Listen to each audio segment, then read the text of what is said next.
Maranatha, Maranatha, Christ vient ici-bas, Christ vient ici-bas. Et ici, nous sommes en train d'étudier l'importance des fêtes qui sont dans la Bible. Est-ce que ces fêtes sont éliminées ou pas? Donc, tout à l'heure, nous avons, pour ceux qui sont branchés sur Radio MCR, qui font l'étude de l'école du sabbat, nous avons passé la semaine dernière, nous avons étudié Actes chapitre 21. Actes chapitre 21, et pas même, je pense qu'un seul frère qui a fait cette référence, l'importance que Paul n'a pas vraiment éliminé les fêtes. C'était le point capital des actions de Paul. Et Paul a voulu passer à Jérusalem, il a voulu aller à Jérusalem pour montrer au monde entier, il n'a pas changé la loi de Moïse. Je ne comprends pas les gens, pourquoi les gens continuent à dire que Paul a changé la loi de Moïse. La vraie évangile, la vérité, c'est un mariage.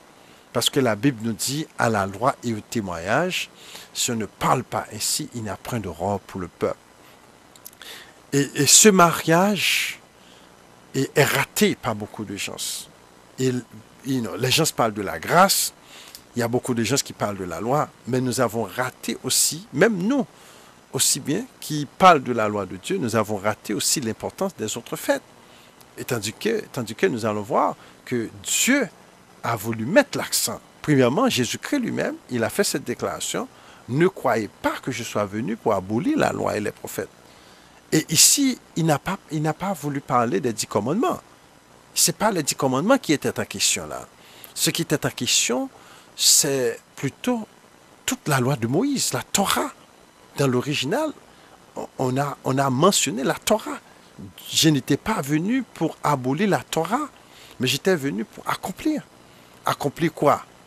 Accomplir une prophétie, donner sa vie en sacrifice pour nous donner de la puissance, pour nous donner de la force pour vaincre le mal, pour vaincre le péché.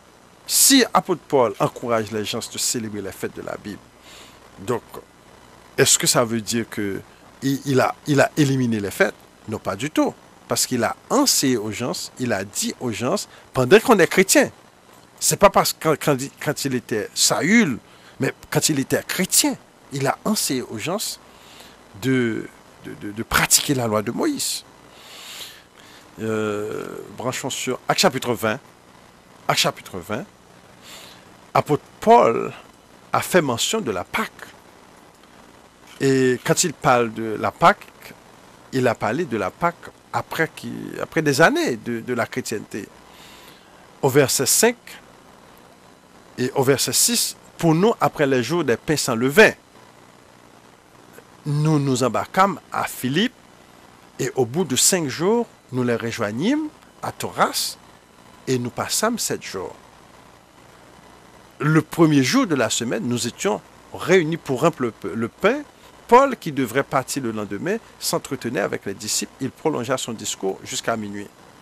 Il y avait beaucoup de lampes dans la chambre haute où nous étions assemblés. Et nous connaissions l'histoire, un jeune homme qui était tombé. Donc ici, c'est très clair. Paul, durant son temps, quand on parle de la fête des pains sans levain, c'est la Pâque. La Pâque est suivie de 7 jours des pains sans levain. Donc, l'apôtre Paul, il y avait quelqu'un qui avait la femme de son père. Et l'apôtre Paul nous dit, célébrons donc la fête. Célébrons donc la fête. Donc, apôtre Paul, célébrons donc la fête, non avec du vieux levain, mais avec un levain, avec un esprit sans levain. Donc, Paul n'a pas éliminé la fête, les fêtes de la Bible. Les fêtes de la Bible sont encore disponibles. Et dans un autre texte de la Bible, Actes chapitre 2, les disciples se réunirent. Et ici, ceci après la croix. Jésus-Christ n'a pas mentionné aux disciples qu'un beau jour, les fêtes seront éliminées.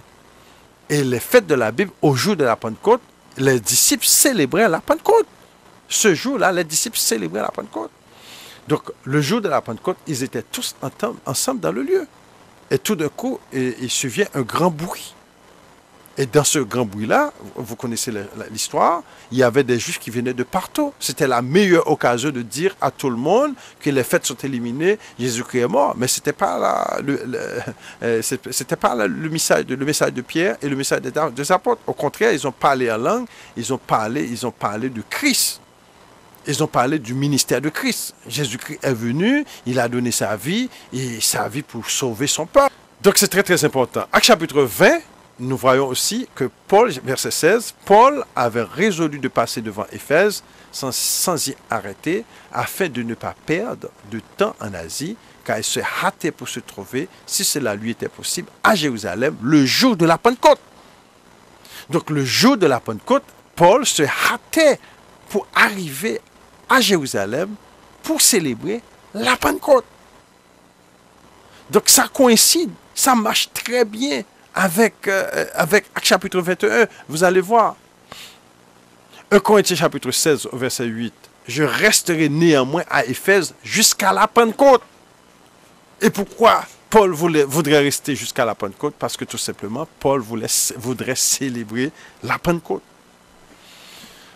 Ah, chers amis, c'est très très sérieux là. C'est très sérieux. Donc, quand il vient de circoncision, est-ce que Paul a annulé la circoncision? Donc, Actes chapitre 21, c'est la controverse de Actes chapitre 21, parce que dans Actes chapitre 21, et la leçon de la semaine dernière, les gens ont raté de comprendre ce qui se passe. Paul a voulu aller à Jérusalem, sachant qu'on va le faire du mal, on va l'arrêter, on va le mettre en prison, on va le livrer entre les mains des Romains. Donc, qu'est-ce que Paul a dit? Moi, il veut aller à Jérusalem, sachant, même au prix de sa vie. Il a dit, moi, je suis prêt à mourir pour la cause du Christ. Et Paul, allant à Jérusalem, il a fait un vœu. Et ce vœu-là, c'est ce qu'on trouve dans Num, chapitre 6, c'est ce qu'on appelle vœu nazaréen. Et lisons Actes chapitre 21 plutôt. Alors, verset 13, alors il répondit, que faites-vous en pleurant et en me brisant le cœur? Je suis prêt non seulement à être lié, mais encore à mourir à Jérusalem pour le nom du Seigneur. Donc, Paul veut donner sa vie. Pourquoi Paul veut donner sa vie? Il veut montrer au monde qu'il n'a pas changé la loi de Moïse. Donc, c'est une chose très très importante. On ne peut pas dire, oh oui, Paul a changé tout, et maintenant nous sommes chrétiens, nous sommes sur la grâce, il n'y a plus de loi. C'est de la confusion. C'est de la confusion, chers frères et sœurs. C'est ça notre problème. C'est pour cette raison même, c'est la raison pour laquelle que la Bible nous dit, à la loi et au témoignage, voici la persévérance des saints, ceux qui gardent les commandements. Quel commandement ici? Ce n'est pas les 10 commandements ici. Ce n'est pas le sabbat qui est en question ici. Ici, on parle des commandements oubliés. Les commandements oubliés. Donc, on lit toujours, on continue à lire Actes chapitre 21. C'est pourquoi, fais ce que nous allons te dire. Il y a parmi nous 4 hommes qui ont fait un vœu. Prends-les avec toi, purifie-toi avec eux, et pourvois à leurs dépenses, afin qu'ils se rasent la tête. Et ainsi, tous sauront que ce qu'ils ont entendu dire sur ton corps est faux, mais que toi aussi tu te conduis en observant de la loi. À l'égard des païens qui ont cru, nous avons décidé et nous leur avons écrit qu'ils eussent s'abstenir des viandes sacrifiées aux idoles et du sang des animaux étouffés et de l'impudicité. Donc ici, le problème, c'était les païens, ce n'est pas les juifs. Parce que les juifs, les gens, dans Actes chapitre 15, on a pris une décision dans Actes chapitre 15, la question, le problème, ce n'était pas pour les juifs, mais le problème, parce que les juifs faisaient la circoncision des 8 jours. Un enfant juif fait la circoncision des 8 jours de sa naissance. Donc, il n'y avait pas de souci là. À l'égard des païens qui ont cru, nous avons décidé et nous leur avons écrit qu'ils eussent à s'abstenir des viandes sacrifiées aux idoles, du sang des animaux étouffés et de l'impudicité. Alors Paul prit ces hommes, se purifia, entra le lendemain dans le temple avec eux pour annoncer à quel jour la purification serait accomplie. Et l'offrande présentée pour chacun d'eux. Donc ici, on va faire un vœu nazaréen. C'est quoi un vœu nazaréen? Il faut passer au Num chapitre 6 pour voir les détails. Et vœu nazaréite se trouve au Num chapitre 6. Et parle aux enfants d'Israël, tu le diras, lorsqu'un homme ou une femme se séparera des autres en faisant un vœu nazaréate pour se consacrer à l'Éternel. Donc, il y a des gens qui font la comparaison entre vœu nazaréate avec font des déplacements. Donc, on fait un vœu, on apporte un peu d'argent pour que Dieu vous bénisse, choses comme ça. Il s'abstiendra de vin et de boissons enivrantes et ne boira ni vinaigre ni vinaigre fait de vin, ni vinaigre fait d'une boisson enivrante. Il ne boira d'aucune liqueur tirée des raisins. Il ne mangera point des raisins frais ni de raisins secs. Donc, dans ce temps-là, on ne touche même pas les raisins. On ne mange pas les raisins, on ne boit pas le vin, on ne touche pas les vinaigres, on ne boit pas des vinaigres. Pendant tout le temps de son nazaréat, il ne mangera rien de ce qui provient de la vigne, depuis les pépins jusqu'à la peau. Pendant tout le temps de son nazaréat, le rasoir ne passera point sur sa tête, jusqu'à l'accomplissement des jours pour lesquels il s'est consacré à l'Éternel. Il sera saint, il laissera croître librement ses cheveux. Donc, dans la version anglaise, on mentionne lock. Et comme les gens qui font l'esthétique, qui font les cheveux, ils connaissent quoi ça, lock, dreadlock, c'est-à-dire c'était des noirs. Parce que ce sont les noirs seulement qui naturellement ont des locks. Pendant tout le temps qu'il avoue à l'Éternel, il ne s'approchera point d'une personne morte, il ne se souciera point à la mort de son père, ni de sa mère, ni de son frère, ni ou de sa sœur, car il porte sur sa tête la consécration de son Dieu. Pendant tout le temps de son nazaréat, il sera consacré à l'Éternel. Et si quelqu'un meurt subitement près de lui et que sa tête consacrée devienne ainsi souillée, il se rasera la tête le jour de sa purification, il se la rasera le 7e jour. Donc le 8e jour, il apportera au sacrificateur 2 tourterelles ou 2 jeunes pigeons à l'entrée de la tente d'assignation. Donc ici c'est très clair, le vœu nazaréat y compris là-dedans et des sacrifices. Donc apôtre Paul n'a pas vu une contradiction entre la mort du Christ et le temple avec les sacrifices. Et pourquoi on dit ça? Parce que tout simplement toutes les prophéties sont remplies de ces choses-là que nous devons comprendre. Toutes les prophéties de la Bible sont remplies de temples à venir. Toutes les prophéties de la Bible sont remplies de toutes ces lois-là que les gens nous ont dit que, oh oui, et on n'a plus besoin d'observer la Pâque, c'était l'homme des choses à venir, mais c'est du mensonge, c'est pas vrai du tout. Voici la loi du Nazaréen. Le jour où il aura accompli le temps de son nazaréat, où il le fera venir à l'entrée de la tente d'assignation. Il présentera son offrande à l'Éternel, un agneau d'1 an, sans défaut pour l'holocauste, une brebis d'1 an, sans défaut pour le sacrifice d'expiation, un bélier sans défaut pour le sacrifice d'action de grâce. Donc ici, c'est prévu, il y aura des sacrifices après, dans le vœu nazaréat. Une corbeille de pain sans levain, 2 gâteaux de fleurs de farine pétris à l'huile et 2 galettes sans levain arrosées d'huile avec l'offrande et la libation ordinaire. Le sacrificateur présentera ces choses devant l'Éternel, il offrira sa victime expiatoire et son holocauste. Il offrira le bélier en sacrifice d'action de grâce à l'Éternel, outre la corbeille de pain sans levain avec l'offrande de la libation. Le Nazaréen rasera à l'entrée de la tente d'assignation sa tête consacrée, il prendra les cheveux de sa tête consacrés, il les mettra sur le feu qui est sous le sacrifice d'action de grâce. Le sacrificateur prendra l'épaule cuite, le sacrificateur plutôt prendra l'épaule cuite du bélier, un gâteau sans levain, de la corbeille, une galette sans levain, et les posera sur les mains du Nazaréen après qu'il aura rasé sa tête consacrée. Le sacrificateur les agitera de côté ou d'autre et devant l'Éternel. C'est une chose sainte qui appartient au sacrificateur avec la poitrine agitée et l'épaule offerte par l'élévation. Ensuite, le Nazaréen pourra boire du vin. Donc c'est à la fin de son nazaréen, après avoir fait toutes ces choses-là, il peut maintenant boire du vin. Telle est la loi pour celui qui fait vœu de nazaréat. Donc c'est la loi du nazaréat. Il a pratiqué cette loi. Telle est son offrande à l'Éternel pour son nazaréat, outre ce que lui permettront ses ressources, il accomplira ce qui est ordonné par le vœu qu'il a fait selon la loi de son nazaréat. Donc c'est très très important parce que parfois on est en train de lire, on est en train de passer là-dessus et on oublie l'essence des choses. On oublie l'essence des choses, chers amis. C'est pas la blague ici, c'est très très important. Acte chapitre 21, on retourne à Acte chapitre 21 pour voir ce que Paul a essayé de passer. Le message de Paul, et on a raté ce message avec toutes ces religions, toutes ces doctrines, toutes ces choses-là. On a raté l'essentiel. L'essentiel, c'est que Paul veut montrer, il n'a pas éliminé le temple, il n'a pas éliminé les fêtes, il n'a pas éliminé le sabbat, il n'a pas éliminé le sabbat, il n'a pas éliminé les viandes impures. D'ailleurs, dans la lettre qu'ils ont érigée dans chapitre 15, il a dit clairement de ne pas manger des viandes impures.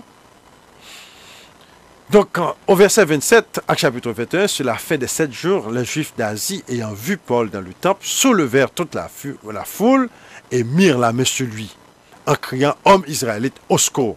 Voici l'homme qui prêche partout dans le monde entier, à tout le monde, contre le peuple, contre la loi, contre ce lieu. Il a même introduit des Grecs dans le temple et a profané ce saint lieu. » Donc, car ils avaient vu auparavant Trophime d'Éphèse avec lui dans la ville et ils croyaient que Paul l'avait fait entrer dans le temple. Donc, quand on parle du grec, et peut-être c'était un blanc, quelqu'un qui était un blanc ou quelque chose comme ça, qui était avec Paul, on pensait que Paul l'a fait entrer dans le temple parce que c'était interdit de faire des étrangers, et surtout les incirconcis, de rentrer dans le temple.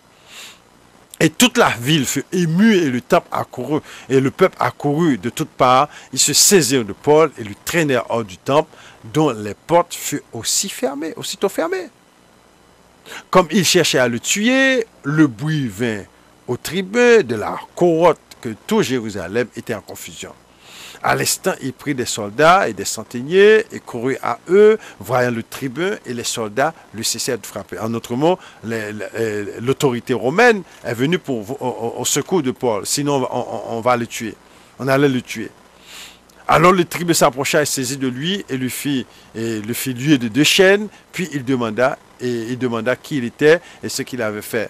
Mais dans la foule, les uns criaient d'une manière, les autres d'une autre, ne pouvant donc rien comprendre de certains à cause du tumulte, il ordonna de le mener devant la forteresse. Lorsque Paul fut sur les degrés, il dut être porté par les soldats à cause de la violence de la foule. Donc les gens sont soulevés contre Paul, pensant, c'était une pensée commune, et jusqu'à présent c'est la même chose qu'on fait. Jusqu'à présent, toutes les religions prêchent que oui, Paul a dit, ces choses-là ont été clouées sur la croix, on n'a plus besoin de faire. Alors il faut relire maintenant dans Actes chapitre, plutôt dans 2 Thessaloniciens chapitre 2, en parlant de la seconde venue du Christ. 2 Thessaloniciens chapitre 2, apôtre Paul, 2 Thessaloniciens chapitre 2, pour ce qui concerne l'avènement de notre Seigneur Jésus-Christ et notre réunion avec lui, nous vous prions, frères. Alors, ici, c'est Paul qui parle, dans une lettre, de ne pas vous laisser facilement ébranler dans votre bon sens et de ne pas vous laisser troubler soit par quelque inspiration, soit par quelques paroles ou quelques lettres qu'on dirait venir de nous comme si le jour du Seigneur était là. Ici, c'est très important, un autre chapitre très très important dans la Bible, parce que un autre chapitre très important plutôt, ce chapitre-là, Paul est en train de dire qu'il y a des lettres qu'on circule, il y a des paroles qu'on est en train de dire, il y a des prêches qu'on faisait, et ces choses-là ne venaient pas de Paul.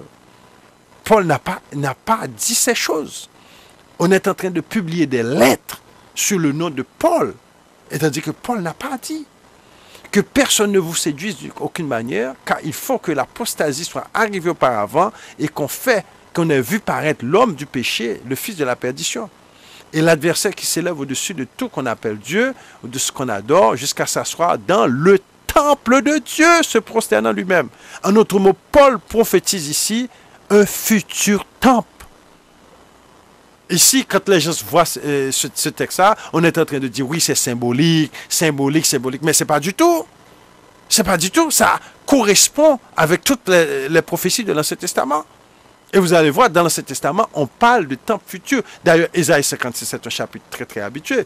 Mais on a raté de comprendre aussi bien Ésaïe 56. Ésaïe 56 est en train de parler dans le futur et ainsi parle l'Éternel, observer ce qui est droit, pratiquer ce qui est juste, car mon salut ne tardera pas à venir. Ici, c'est la fin des temps. Le contexte ici, c'est la fin des temps. Heureux l'homme dans la fin des temps qui fait cela, et gardant le sabbat est toujours important. Donc il y a pas mal de gens, pas mal de chrétiens qui disent que le sabbat n'est pas important. Mais Dieu, Yahweh, Jésus-Christ, c'est Jésus-Christ qui est en question là. C'est Jésus-Christ qui parle. Il dit bénédiction pour celui qui garde le sabbat dans la fin des temps. Veillant sur sa main pour ne commettre aucun mal, que l'étranger qui s'attache à l'Éternel ne dise pas l'Éternel me séparera de son peuple, et que l'eunuque ne dise pas voici je suis un arbre sec. Car ainsi parle l'Éternel aux eunuques qui garderont mes sabbats. Le mot mes sabbats, y compris tous les autres sabbats. Mes sabbats, ici on voit les autres sabbats. La Pâque, la fête de la Pentecôte que l'apôtre Paul se hâtait pour aller à Jérusalem pour pratiquer, et toutes les autres fêtes. Et ce que nous faisons aujourd'hui, nous sommes en train de fêter cette fête qu'on appelle la fête d'expiation. Aujourd'hui même, c'est cette fête-là. C'est ce temps-là, au 10e jour, 7e mois, vous aurez une 7 convocation.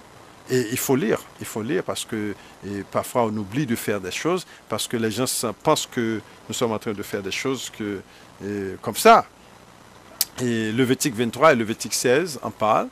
Et le Lévitique 23 a commencé au verset 23.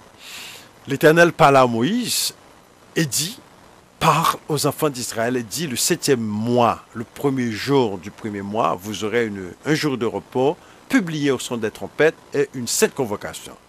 Donc ici, c'est le 7e mois de l'année. Aujourd'hui, c'est le 10e jour du 7e mois, parce que dans la Bible, le mois commence à partir de mars-avril. Vous ne ferez aucune œuvre servile et vous offrirez à l'Éternel des sacrifices consumés par le feu. Et l'Éternel parle à Moïse et dit, vous faites le 10e jour de ce 7e mois, ce sera le jour d'expiation. Plutôt, et avant, le premier jour du 7e mois, c'est le jour des trompettes, c'est la fête des trompettes qui vient de passer la semaine dernière. Mais ici, aujourd'hui, on fait le jour des expiations. Le 10e jour de ce 7e mois, ce sera le jour des expiations. Vous aurez une 7 convocation, vous humilierez vos âmes et vous offrirez à l'Éternel des sacrifices consumés par le feu. Aujourd'hui, nous n'avons pas de temple. C'est par circonstance que nous n'avons pas de temple. Ce n'est pas parce que le temple a été péché. C'est par circonstance. Les Romains ont brisé le temple, ont crasé le temple.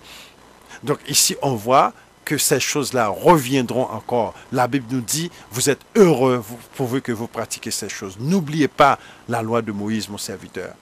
Vous ne ferez aucun ouvrage ce jour-là, car c'est le jour des expiations. Où doit être faite par vous l'expiation devant l'Éternel, votre Dieu. Et toute personne qui ne s'humiliera pas ce jour-là sera retranchée de son peuple. Et toute personne qui fera ce jour-là un ouvrage quelconque, je la détruirai du milieu de son peuple. Ça, c'est très très fort. Vous ne ferez aucun ouvrage. C'est une loi perpétuelle. Pesez sur ce mot-là, perpétuelle pour vos descendants. Dans tous les lieux où vous habiterez. Donc nous sommes les descendants d'Israël. Donc c'est notre devoir de pratiquer ces choses. Donc dans tous les lieux où vous habiterez. Ce n'est pas seulement en Israël, dans tous les lieux, même dans l'exil. Ce sera pour vous un sabbat, un jour de repos, et vous humilierez vos âmes dès le soir du 9e jour, jusqu'au soir suivant, vous célébrez votre sabbat. Donc, chers amis, c'est ça le but de notre ministère. Notre ministère a été donné cette mission de réveiller le peuple. Réveiller le peuple. Ésaïe 56 continue. Et les étrangers qui s'attacheront à l'Éternel pour le servir, pour aimer le nom de l'Éternel. Ici, on parle de contexte fin des temps. Ésaïe 56, c'est un chapitre fin des temps. Pour être ses serviteurs, tous ceux qui garderont le sabbat pour ne point le profaner et qui persévéreront dans mon alliance. Je les amènerai sur ma montagne sainte, je les réjouirai dans ma maison de prière, le holocauste et le sacrifice seront agréés sur mon autel, car ma maison sera appelée une maison de prière pour tous les peuples. Ma maison, c'est la maison de Dieu, c'est le temple. Jésus-Christ a répété la même chose. Dans le chapitre de Matthieu, il a chassé les gens, il a dit, ma maison sera appelée une maison de prière pour tous les peuples. Jésus-Christ a répété la même chose, les mêmes paroles. Et au verset 8, l'Éternel, le Seigneur, l'Éternel parle, lui qui rassemble les exilés d'Israël, je réunirai d'autres peuples à lui au sein déjà rassemblés. Donc le rassemblement n'est pas encore fait. Donc, nous attendons encore le rassemblement des tribus d'Israël dans la fin des temps. C'est nous qui serons rassemblés. Et après le rassemblement, Dieu va susciter un temple. C'est bien mentionné de la Bible. Il faut lire ça dans Apocalypse chapitre 11. Nous allons voir Apocalypse chapitre 11. Nous allons voir le retour du temple. Apocalypse chapitre 11, on me donna un roseau semblable à une verge en disant, lève-toi et mesure le temple de Dieu, l'autel et ceux qui adorent. Il y a des gens qui prennent plaisir pour dire, oui, frère Almonor, ce temple-là, c'est un temple antéchrist, c'est l'antéchrist. Mais la Bible ne dit pas ça. L'antéchrist n'a pas, Dieu ne va pas habiter dans un temple antéchrist. Ça n'a pas de sens. Ici, on parle du temple que l'apôtre Paul a mentionné dans l'Apocalypse. Il faut que l'antéchrist rentre dans le temple. Quel temple? Le temple de Dieu. On vient de dire que le temple de Dieu. Et qui va bâtir le temple de Dieu? Vous allez voir, chers amis. Donc, mets le pavé extérieur du temple, laisse-le en dehors et ne le mesure pas, car il a été donné aux nations. Elles fouleront aux pieds la ville sainte pendant 42 mois, c'est-à-dire 3 ans et demi. Donc, ici, c'est très important. La ville sainte sera restaurée, Jérusalem. Les enfants d'Israël seront réunis. Et aussi, nous allons voir le temple reconstruit. Et pendant ce temps-là, les nations vont venir pour attaquer. De même, au temps de Nebuchadnezzar, les nations et l'Empire Babylone est venu pour attaquer Jérusalem. Et ils ont brisé le temple. Et cette fois-ci, il y aura un piège. Il y aura un piège à cause du sacrifice de Jésus-Christ qui est dans le temple. Donc, Dieu va permettre ces choses pour purifier son peuple, d'ailleurs. Mais Dieu va restaurer son temple. Ce sera la seconde venue en gloire de Jésus-Christ. Donc, qui va bâtir le temple? Nous allons voir Zacharie chapitre 12, au verset 12. Zacharie chapitre 6, au verset 12. Tu lui diras, ainsi parle l'Éternel des armées, voici un homme dont le nom est Germe. Germera dans son lieu et bâtira le temple de l'Éternel.